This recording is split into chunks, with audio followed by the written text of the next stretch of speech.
কি ব্যাপার? আমার বাড়ির এই অবস্থা কেন?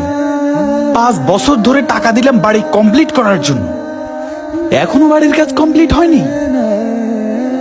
আব্বা, আব্বা, রহমান, এই রহমান।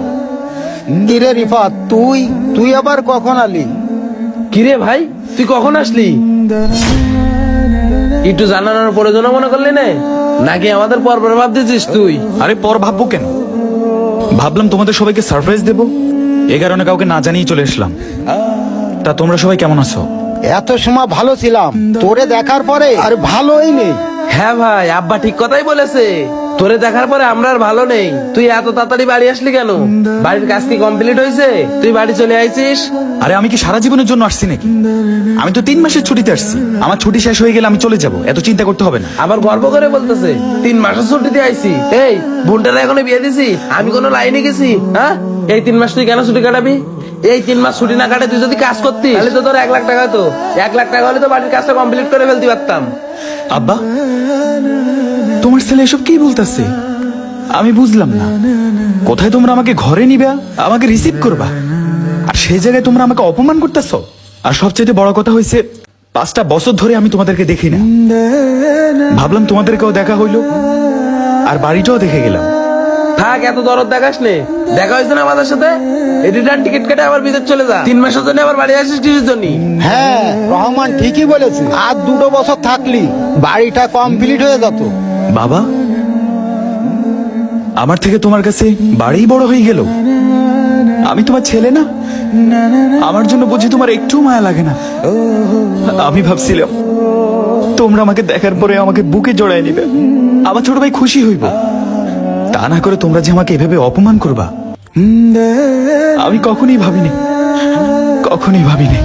শোন বাবা, তুই রাগ করিস নে। কইছিলাম কি, তুই বিদেশে থাকতি থাকতি তোর বোনটাকে আমি বিয়ে দিতে চাইছিলাম। তোর ছোট ভাই পড়াশোনা করতেছে, এখন পড়াশোনা করুক, করার পরে চাকরি বাকরি পাক, তারপরে তুই দেশে আয়। বাবা, আমি তোমাদের বড় ছেলে, কথাগুলো এভাবে না বলে সরাসরি বলে দিতা, না হয় ফোন করেই বলতা যে আমাদের তোকে লাগবে না, তোর টাকাটাই লাগবে। তাহলে আমি কখনোই বাংলাদেশ এয়ারপোর্টের নামটাই মুখে নিতাম না। আমি তো টাকার মেশিন, প্রবাসে পাঠাইছি শুধু টাকার জন্য। আমি যে মাসে টাকা পাঠাই ওই মাসে আমি ভালো, আর যে মাসে টাকা পাঠাতে পারি না সে মাসে আমি আর ভালো না। এ আব্দুর রহমান, আমি তোদের জন্য কিছু করিনি। আমি টাকার মেশিন না। বিদেশের মাটিতে মাথার ঘাম পায়ে ফেলে যখন আমি টাকা ইনকাম করি তখন আমি ঠিক আছি, আর যখন আমি দেশে আসার জন্য হাউমাউ করি, কান্নাকাটি করি, তখন আমি আর ভালো না। তোমরা শুধু তোমাদের স্বার্থটাই দেখলা, আমার কথা তুমি একটুও ভাবলা না যে আমি কেমন আছি। আমি জ্বরের মধ্যে 3 দিন শুয়েছিলাম, তোমরা বাড়ি থেকে ফোন দিয়ে একটা বার জিজ্ঞেস করোনি আমি কেমন আছি। তোমরা জিজ্ঞেস করেছো আমি টাকাটা কখন পাঠাবো, কোন মাসে পাঠাবো। তোমরা কেউ আমার খোঁজ নিলে না, সবাই পাষাণের মতো আমার সাথে আচরণ করেছো। যখন আমি বললাম যে আব্বা আমি 2টা মাসের জন্য বাড়িতে আসি, তুমি আমার কি বলছো যে বাবা শখের জায়গাটা এখনো কেনার বাকি আছে।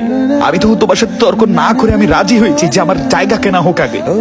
আমার কষ্টটা এখানে লাগছে, শুধু এখানে লাগছে। আরে তুমি না শুধু, আমার এই ছোট ভাই স্বার্থ ছাড়া আমারে ভালোবাসে না। ওরে বাইক কিনে দিতে পারি না বলে 6 মাস আমার সাথে কথা বলে নাই। আমারে বলছে আসার সময় আইফোন নিয়ে আসতে, আমি আনছি, ওর জন্য আইফোন আনছি। আমি আমার বোনের জন্য ফোন আনছি। তোমরা শুধু স্বার্থটাই দেখছো, আমারে দেখো নাই। আমারে পাথর বানায় ফেলছো তোমরা বিদেশে পাঠিয়ে। 5টা বছর আমি টাকা বাড়াইছি 65 লক্ষ টাকা। এই বিল্ডিং এখনো কমপ্লিট হয় নাই কেন? যে বিল্ডিং এর খরচ আসবে 43 লক্ষ টাকা, তোমরা আমাকে খরচ দেখিয়েছো 65 লক্ষ টাকা, তারপরেও কেন কমপ্লিট হয় নাই? হ্যাঁ, কি অপরাধ করছি আমি? প্রবাসীদেরকে তোমরা কি ভাবছো? একজন প্রবাসী তোমাদের জন্য এত কিছু করার পরেও তোমরা তাকে এইভাবে ঘৃণা করছো। আরে শুনো, আমাদেরকে ওই দেশে কামলা বইলা ডাকে, তখন খুব রাগ হয়। আর যখন তোমাদের কথা ভাবি সেই রাগগুলো একদম পানি হয়ে যায়। তাহলে কোন সুখের আশায় প্রবাসীরা কষ্ট করে? কি ভাবছো কি তোমরা? মাস শেষ হইলেই ফোন করো, আর ফোন করতে মন চায় না? আব্বা, তোমরা শুধু তোমাদের চিন্তাটাই করছো। বাহ, তুমি শুধু বোনের বিয়েটা নিয়ে ভাবছো, আমার বয়স হয় নাই? আমার বিয়ের বয়স হয় নাই?